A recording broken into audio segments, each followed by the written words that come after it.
Good morning and welcome to this regularly scheduled meeting of the Minneapolis City Council. My name is Barbara Johnson. I'm president of the Minneapolis City Council. I'm joined this morning by my colleague, Councilmember Reich, who represents the First Ward in Northeast Minneapolis. So frequently before our council meetings, we have an opportunity to recognize special efforts that are going on in our community, recognize special people, and this morning Councilmember Reich has a resolution that he's going to be bringing forward to the City Council during our regular meeting. So I'll turn this over to him. Thank you, and I would like to invite the people who are very active in putting this forward before us today to come forward. Please join us. And this is very consistent with some recent actions we've taken. We are being called upon as a city to react to some concerns and conversations that are out there in terms of how federal policy would affect the things that we have prioritized in the city, being a safe city, an inclusive city, and a city that knows how to take care of its own business on its own terms. And we certainly don't want to have certain efforts to federalize things that affect our communities, particularly communities that might feel vulnerable. And one of the things that have come to my attention is that this notion of a potential federalized national registry, where people be registered based on their ethnicity, based on any kind of orientation you can imagine. And that just seems, to me, quite reprehensible on the base, but even bad policy, just bad policy. And of course, citizens now want to take action. They want to make statements, and they want their city to join them in those. And so I would like to invite you folks to make some statements to how this came about, the communities that you've engaged, and why you think this is important. Thank you so much, Councilman Reich. And I just want to say, on behalf of my wife and I, just how grateful we are for you. You were so responsive to us when we reached out to you initially. I think within half a day, you had already gotten back to me when I reached out to you about this initiative and invited you out for coffee. So I'm really grateful to have you as a representative. And in general, I feel grateful to live in Minneapolis, where I know that the people represented in me are so in line with our values as a family. So thank you so much. And my wife, Corinne, actually had some prepared statements she's going to share on our behalf. Thank you so much. Mark took the initiative to contact Councilman Reich, and just so grateful for being able to do this. And for me, a lot of this was rooted back in the work that I am able to do at Fairview UMCC, where I'm a student chaplain. I'm honored to work and learn from many colleagues who immigrated to the U.S. within the last 10 to 20 years, primarily from Syria, Ethiopia, and other East African countries. I've had a very tiny glimpse into the struggles of their lives. A colleague from Ethiopia recently wrote the following about a path of many of his sisters and brothers. He writes, "My employees in Fairview come from Ethiopia, Eritrea, and Somalia. From all these countries, people flee in order to save their lives from their brutal governments. If they are lucky and reach the promised land without being killed, then once they are settled in their adopted country, they will help financially their elder parents and siblings who remain back home. Most of us are not aware of how depressed they are from being constantly bombarded by frightening breaking news they hear each day from their native lands. They spend much of their time glued to their smartphones, looking for any fresh news from their homeland. Much of it, unfortunately, is bad news." This quote from my colleague reminds me of something I think all of us who are lucky to have lived here for many, many generations need to remember. The majority of our newly immigrated countrymen and women did not come to the United States because they wanted to. They came here out of necessity, out of fear, and out of loss. Whether they remain here and become citizens or eventually are able to return home, at this time it is our responsibility to ensure that they are well cared for and that we do not add to the increase of fear, pain, and humiliation with unconstitutional measures like surveillance or a national registry. This is an important time in our country as a nation to remember the freedoms we value so highly, and that we uphold these freedoms for our sisters and brothers who call the United States their adopted country. I am proud to be a resident of Minneapolis, where these beliefs are upheld, and I hope that we continue to ensure the care and safety of those who have come here during times of unrest in their own countries. Thank you for the opportunity to be here today and for your support in this resolution. Thank you. Words that are very well received. Thank you for those. And I'm going to read the resolution. And And this action is consistent with recent resolutions, and I think it sort of pins down some very specific items. And this is a resolution of the Mayor and the City Council affirming the City of Minneapolis' commitment to protecting all citizens from attempts to create a national registry or surveillance based on ethnicity, national origin, or religious affiliation. And whereas the City of Minneapolis is strengthened and enriched by diversity of our residents, and whereas we intend that our city be welcoming, safe place for people of all ethnicities, national origins, immigration status, gender and sexual identities, religious or non-religious affiliations, ages, economic status, and abilities, and whereas the City of Minneapolis seeks to secure for all citizens equal protection under the law, and whereas the City of Minneapolis is committed to protecting and maintaining a safe, secure environment that enhances the quality of life for everyone in our community, and whereas the Mayor and the City Council and the City of Minneapolis adopted a resolution, quote, standing with all members of our One Minneapolis on November 18th of this year, that it in pertinent part committed to pursuing policy agenda affirms civil and human rights and ensures that those targeted on the basis of race, religion, immigration status can turn to government without fear or recrimination. And whereas the City of Minneapolis has clearly codified an ordinance that the city works cooperatively with the United States Department of Homeland Security as it does with all state and federal agencies, but the city does not operate its programs for the purposes of enforcing federal immigration laws. Now, therefore, be it resolved that the city and the mayor of Minneapolis affirm their commitment to the equal protection of all members of our community from attempts to create a national registry or surveillance program based on the items that we've listed. Thank you for putting this forward. Thank you. Congratulations. Thank you. Thank you.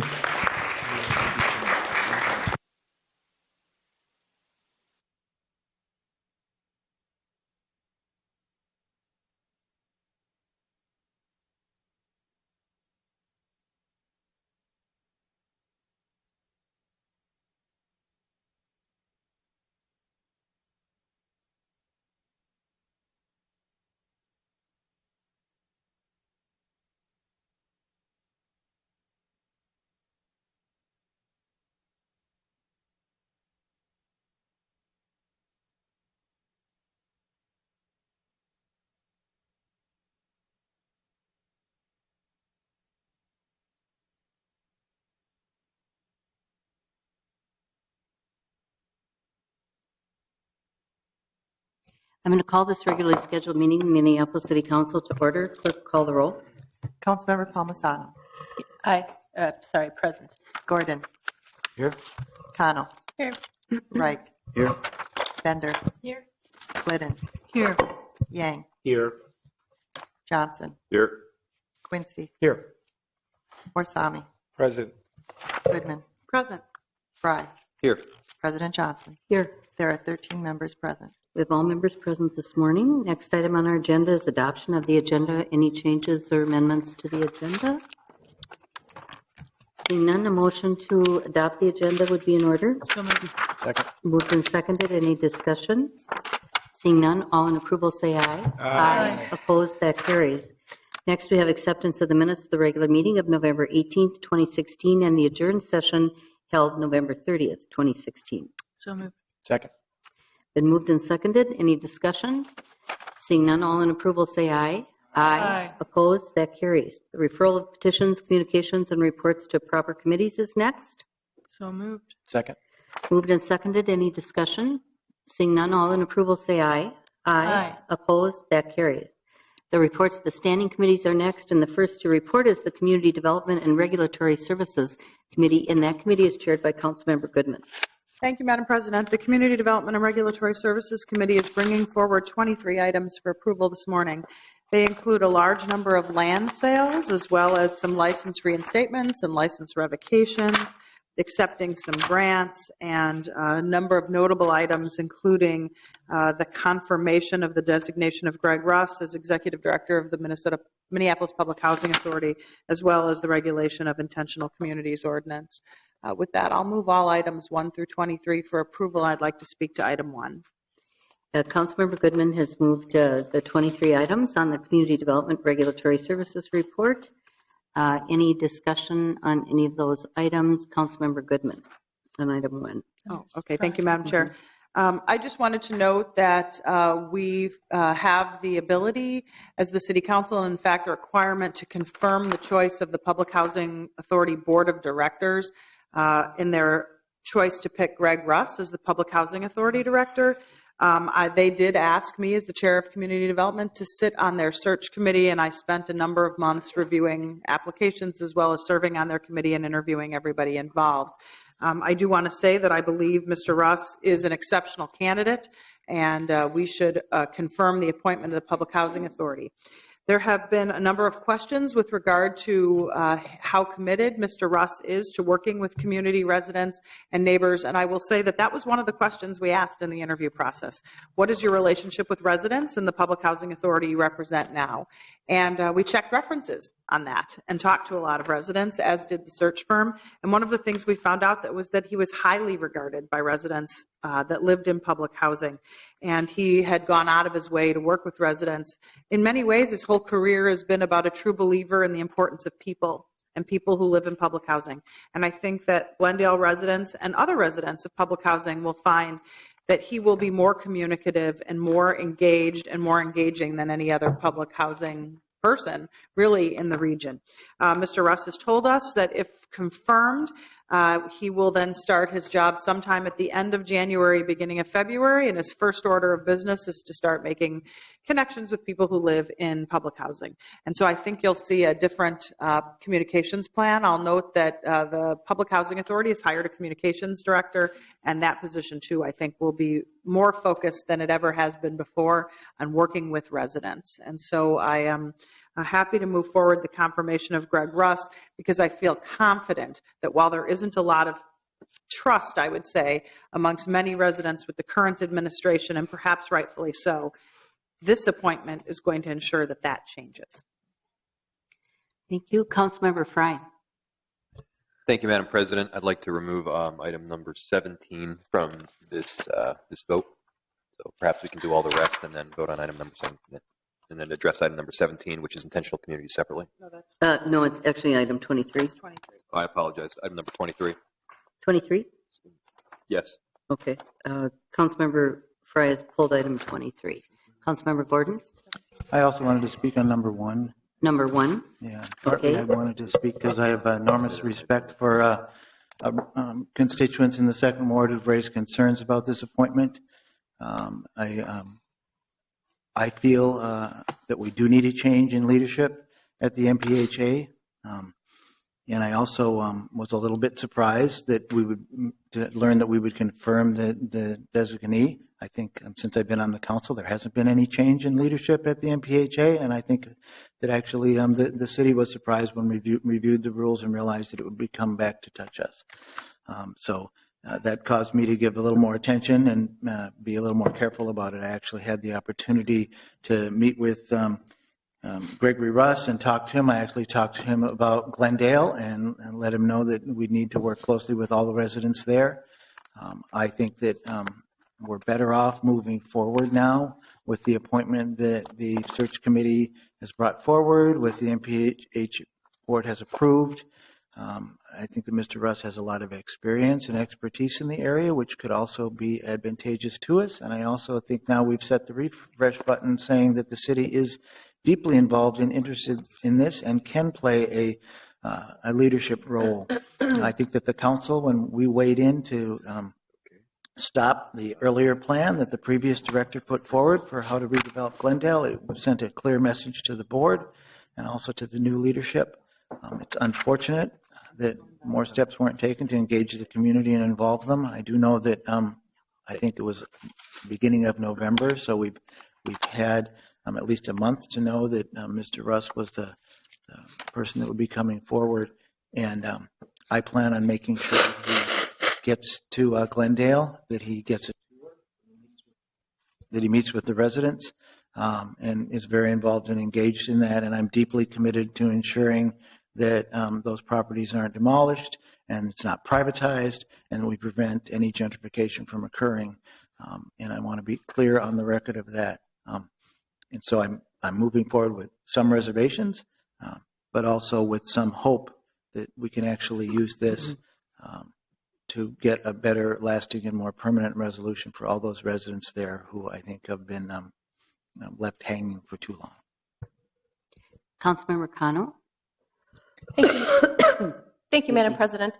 I wanted to echo Councilmember Gordon's concerns and thoughts, and I wanted to show my support for the conversations that have been brought forward by the Glendale residents. And I had the opportunity to meet with Mr. Horwich, who's here in the audience from MPHA, and I appreciate the outreach and the introduction. I know Glendale residents are here as well. And so looking forward, I want to be able to ensure that we're really protecting and uplifting this project as a truly racial equity project on transit-oriented development. This is really what that area should be able to lift up and champion, and I think we can do it. I think the right partners are coming to the table. The conversations have been forced, whether we like it or not, about the future of this community and how it should be led by the residents and the people who are there living every day. So I will be voting to support this motion and want to continue to be Councilmember Gordon's ally in this work. Any further discussion? Back to Councilmember Fry then on item number 23. Madam Chair, would you prefer to vote on the other items first, or should we address this? We can item? do that. I think there'll be a lot of discussion. All right, let's vote on the Community Development Regulatory Services Report with the exception of item 23. Clerk will call the roll. Councilmember Palmisano. Aye. Gordon. Aye. Connell. Aye. Wright. Bender. Aye. Glidden. Aye. Yang. Aye. Johnson. Aye. Quincy. Aye. Warsami. Aye. Goodman. Aye. Fry. Aye. President Johnson. Aye. There are 13 ayes. Those items are adopted. Then on item 23, Councilmember Fry. Thank you, Madam President. And just for clarification, this is item number 23 in the agenda that's out before us, not item number 23 within the packet. They're two separate. They're two different items, so there was probably some misnumbering, and I'm specifically talking, obviously, about the intentional communities ordinance. So I'm not sure if it has been. Please pass it out. Yeah. So being passed out right now is an amendment to the intentional communities ordinance to remove items C1 through 5. So as it would be stated, it's for purposes of this section, a family may include a group of 2 or more unrelated adults living together in a dwelling unit when operating as an intentional community.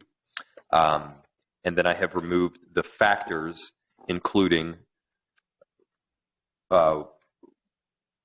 whether the members of the household share the entire dwelling unit and function as a single housekeeping unit, whether they have democratic governance and maintenance responsibilities and sharing of household chores, whether we're including a consideration of voter registration, driver's licenses, or other identification purposes, and motor vehicle registration, and whether the group is transient or temporary in nature as an intentional community, and then finally whether the members of the household share expenses for food, rent, or ownership costs, utilities, and other household expenses. You should be getting this amendment now, and Madam Chair, I would like to speak to it as well.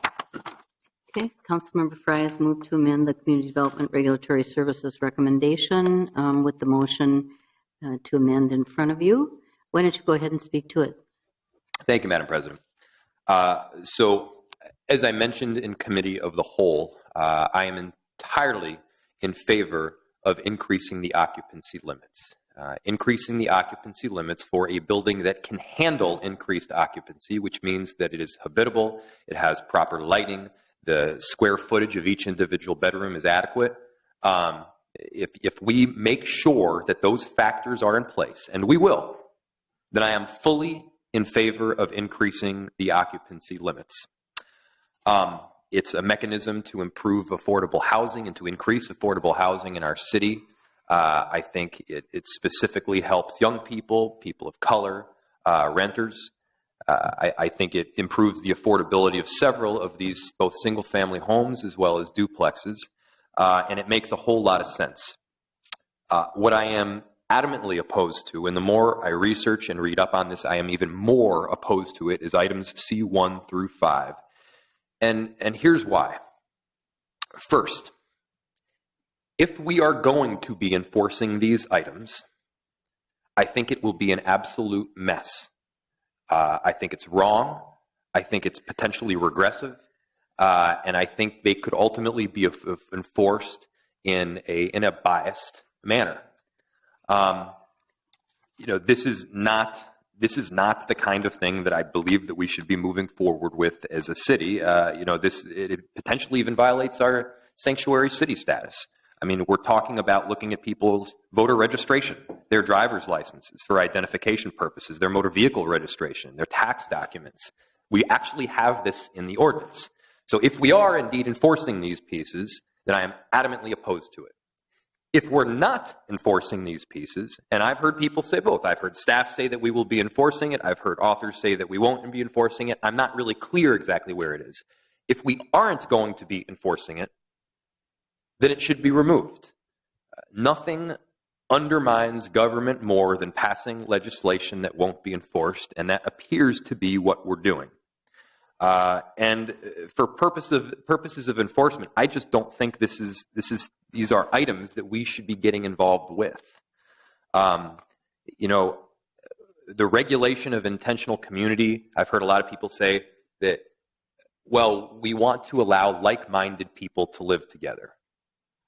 I don't really care if people are like-minded or not like-minded. And I don't think that that's something that we should be looking into. I don't care what their views are. I don't care what their statuses are. This is not something that we as a city should be involved with. And if we're not going to be involved with it, let's stay out of the picture. I probably will have additional comments, but I'll leave it there for now. Councilmember Bender.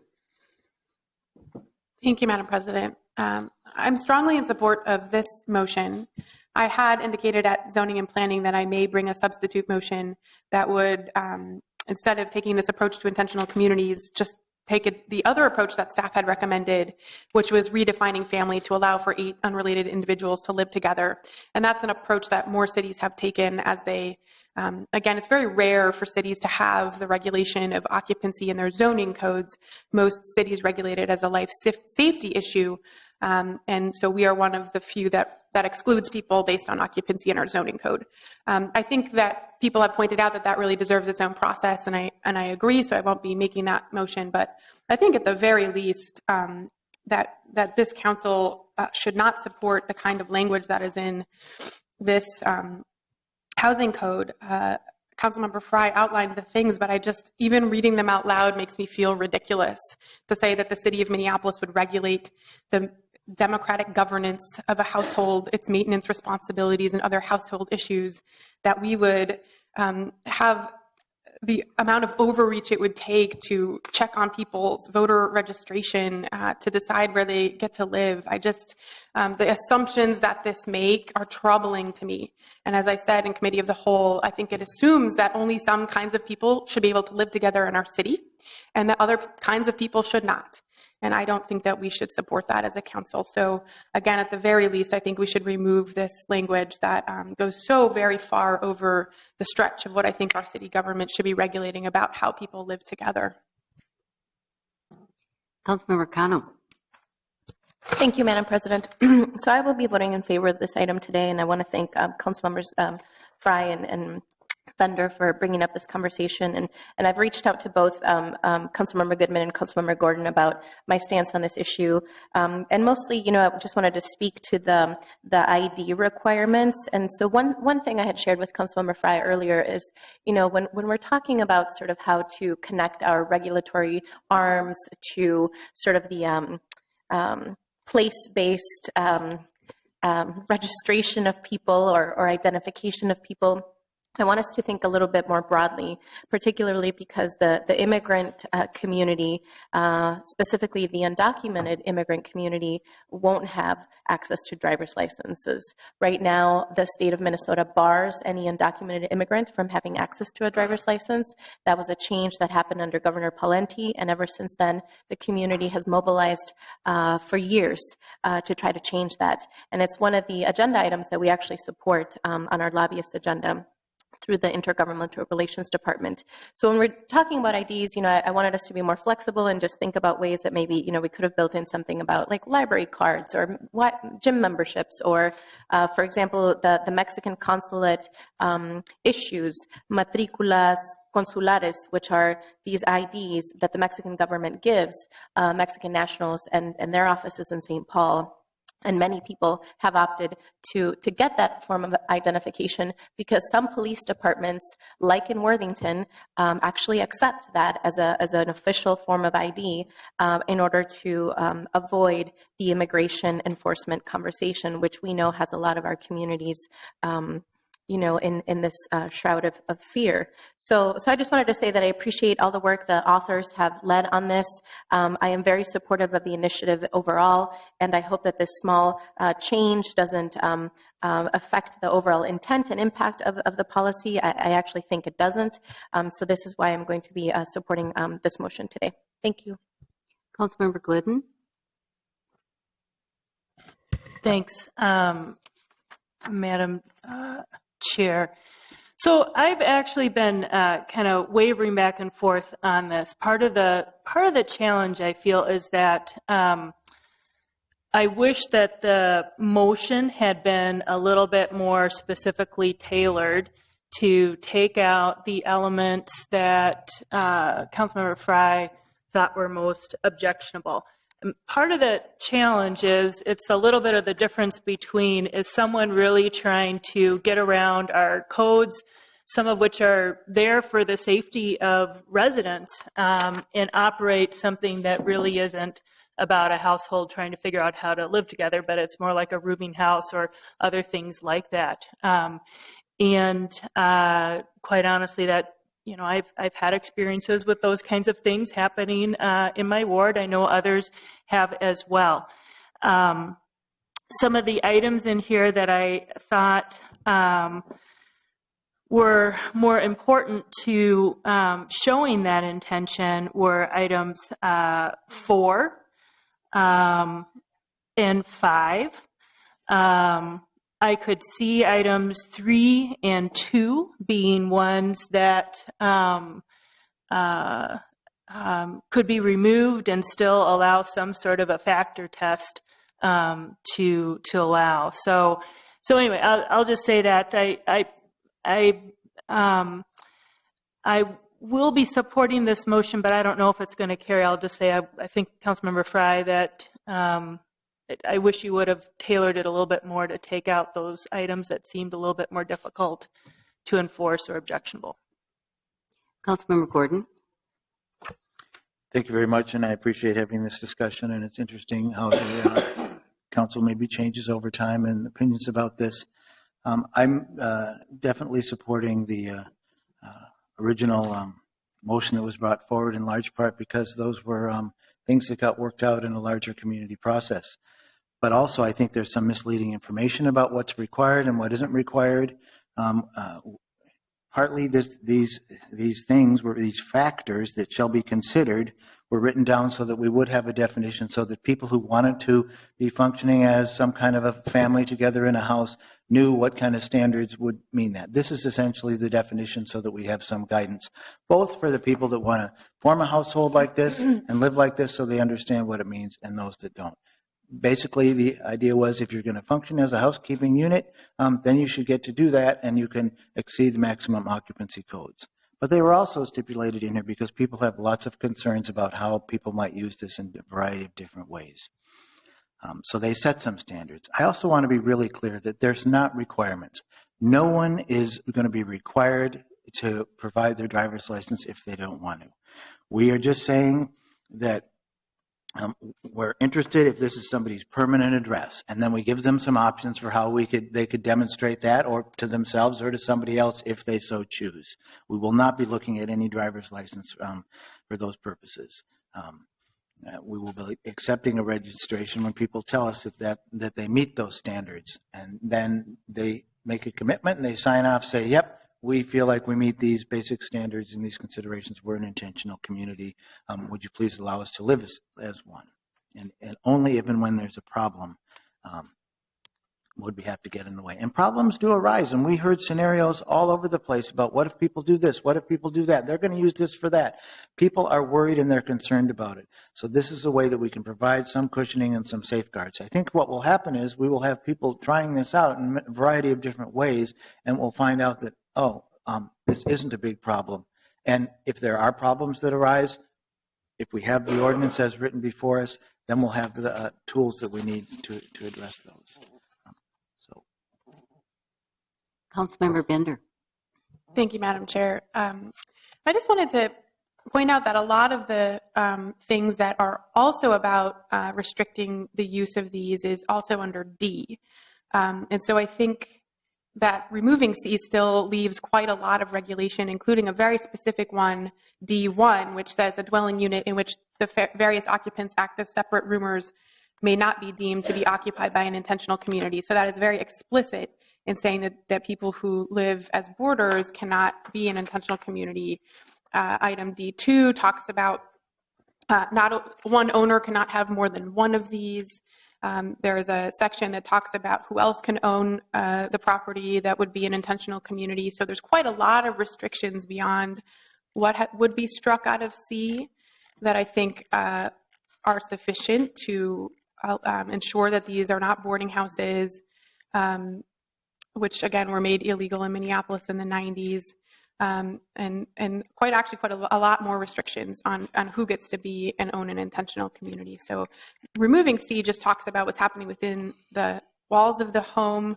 Again, in my opinion, very, very significant overreach, as well as some of these, I think, troubling language about identification. So I don't know. Item 4 talks about how long you must live in the home. I personally think that's troubling as well, but I think there's some of these that are more egregious than others. But again, a lot of the issues that I think are covered in here are also in D. Councilmember Gordon. So one thing that I would suggest and a commitment I would make, especially if we move forward with it as it's written now, so that we can try implementing this, is to ask staff and others to come back in a year so that we can get a full review of this and we can look at it. And certainly at that point, then we can look at, well, how did these factors under C, how did they play or how did they not play into that? Were there instances where somehow some group was prohibited from doing this or not?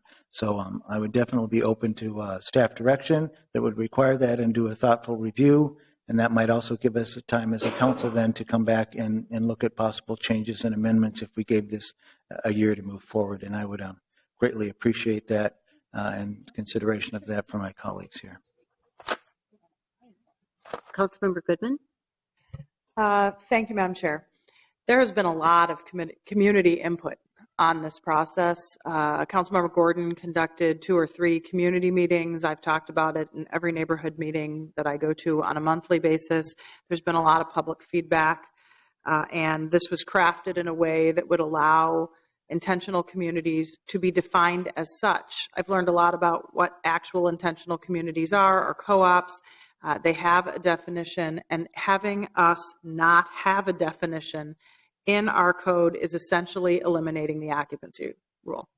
It's pretty simple. If you don't define what an intentional community is, and you're saying it's just for the purposes of intentional communities, a family of 2 or more unrelated adults, then you're eliminating the occupancy rule. It's simple. You have to have a definition. And so I understand where Councilmember Cano is coming from with regard to the issue of driver's licenses specifically, and perhaps there would be some change in that area if there was a concern, legitimate or not. None of the things that people have concerns about with regard to immigration at this point are illegitimate because there's no idea of what's going to happen. But in the end, if you don't have a definition, the definition is essentially anything goes as long as it's 2 people or more who are unrelated living together and calling themselves an intentional community. And the outcome of that is the elimination of the occupancy requirement, which is not what the community process was in order to allow intentional communities. And my fear is I was out there telling my constituents what this was.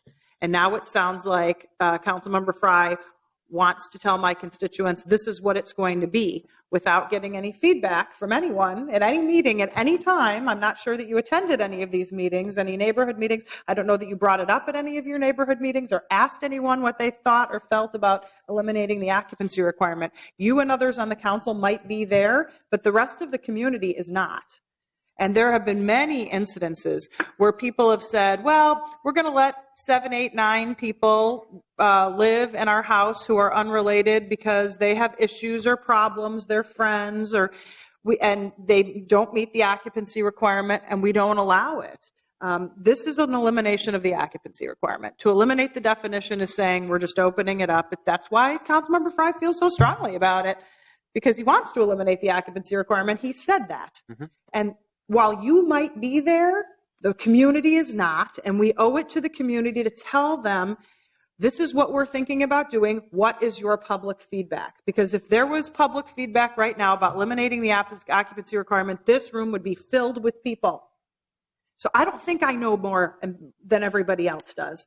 I think it's our job to tell our constituents, this is what we're thinking, and get feedback. And we got feedback. Councilmember Gordon got feedback. I've been out in the community working on this, so has he, and we heard we don't want to eliminate the occupancy requirement. This is a backdoor way to do that. Councilmember Fry. Thank you, Madam President. So if this is a backdoor way to do it, then I would emphasize that we simply need to be honest in our ordinance. These are supposedly items that are extremely important to the community, and I don't disagree with that. And no, I did not attend all of the community meetings in either Ward 7 or Ward 2. However, these are items that people supposedly think that are important, but we literally have testimony here today that these items won't be enforced. So you can't have it both ways. Either they're important to the community and we're going to enforce these items, or they're not important to the community and we won't be enforcing them. And there's still definitions in here. There's still requirements that go along with being an intentional community, as Councilmember Bender pointed out. Items D1, a dwelling unit in which the various occupants act as separate roomers may not be deemed occupied by an intentional community. Additionally, we are required to submit a formal permitting, going through a formal permitting process, and you're required to have a notarized contract that works out with the staff. There has to be an inspector that comes in at the very beginning to ensure that the conditions are habitable, that the square footage is adequate. We do have pieces in place right now to make sure that this is done properly. My ask is to not have items in here that we're not going to be enforcing. I did, Councilmember Glidden, I appreciate your comments. I did tailor this specifically to the items that I did not like, and I don't like items 1 through 5. We still have protections all through D. I would encourage people to read D. There is still an intentional community boilerplate that people have to go through. But I think we need to be very clear about what is in this ordinance and what is not in this ordinance. Any further discussion? Seeing none, I will speak. I won't be supporting this today. I will tell you the feedback that I got from my constituents about this whole idea was, are you crazy? We live with a marketplace in challenged communities that people figure out ways to get around the rules. And I have dealt over the years with nuisance properties. We've got a whole committee that meets once a month to deal with nuisance properties. And part of the occasional things that happen are over occupancy.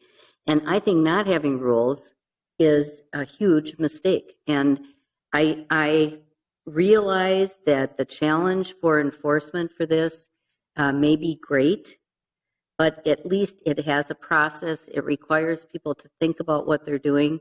I think Councilmember Gordon's idea of putting this in place and then seeing what the outcomes are is a step that I think makes sense. But just to throw the baby out with the bathwater, to me, is a mistake.